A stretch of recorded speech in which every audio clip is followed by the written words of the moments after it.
Nous avons au moins 4 livres à ouvrir pour comprendre nos vies. Il y a ce que nous venons de faire, ouvrir le livre de la parole et le livre des sacrements. Il y a ensuite le livre de notre existence, le livre de nos vies, où l'Esprit se manifeste. C'est l'une des grandes idées de saint Ignace. Comment s'arrêter pour voir ce qui s'est passé dans ma vie et notamment ce que l'Esprit m'a dit. Le livre de la parole et des sacrements, le livre de notre vie.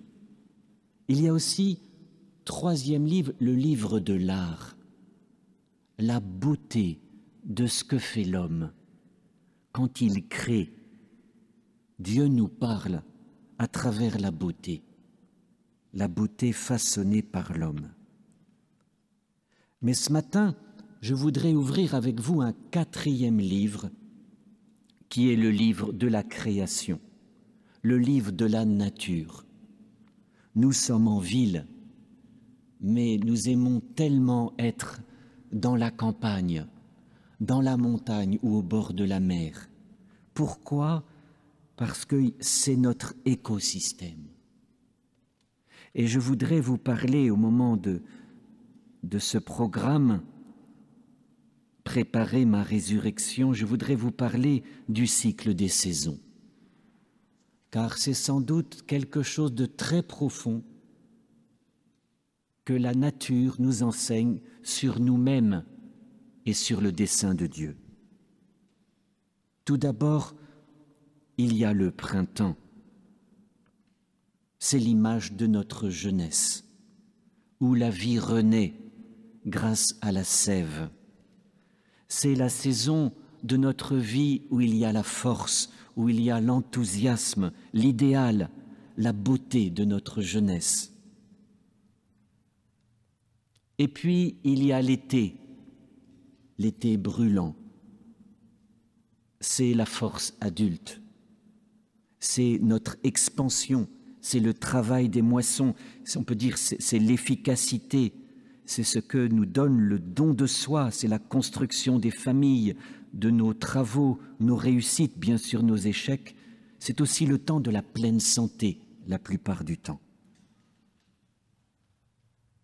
Et puis ensuite vient le temps de la 3e saison, l'automne, et ses belles couleurs.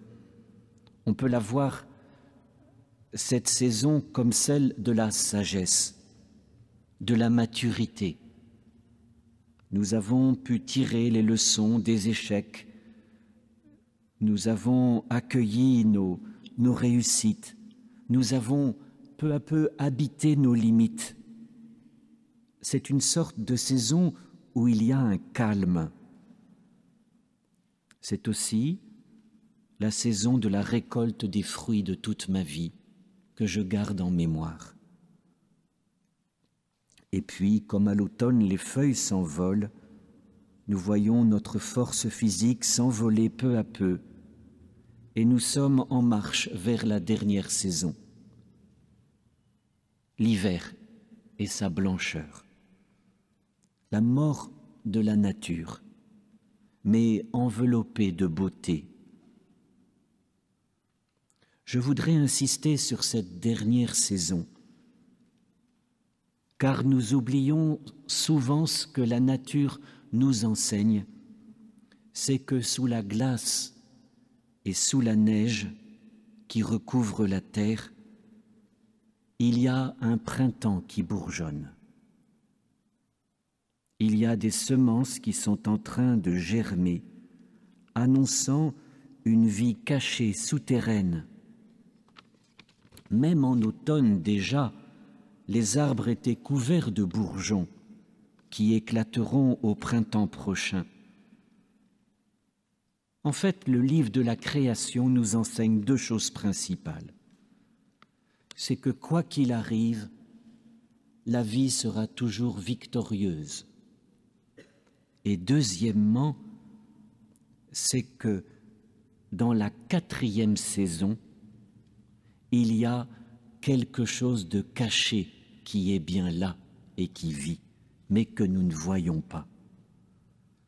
Et je vous propose de relire cette phrase énigmatique de Paul aux Romains, au chapitre 8.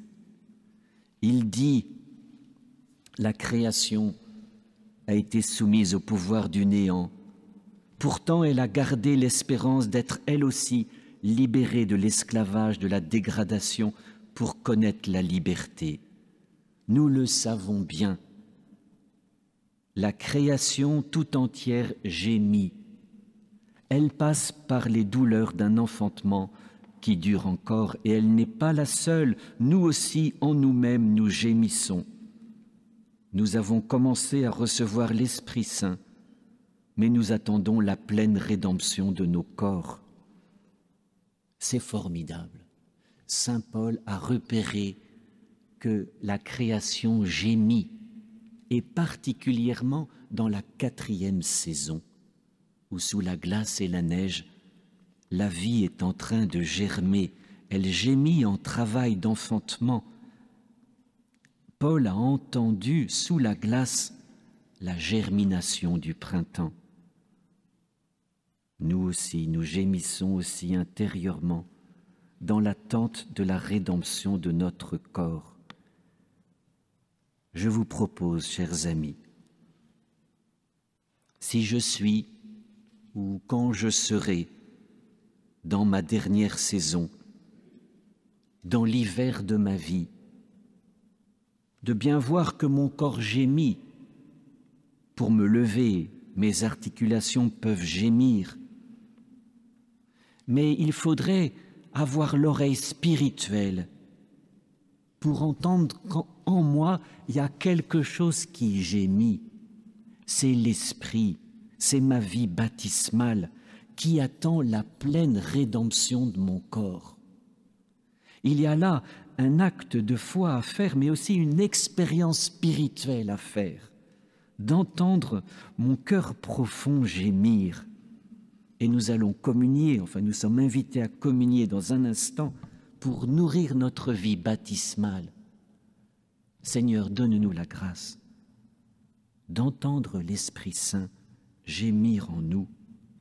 Et si nous ne sommes pas convaincus, nous irons ouvrir dans les squares, dans les parcs, dans la campagne, le grand livre de la nature qui nous enseignera.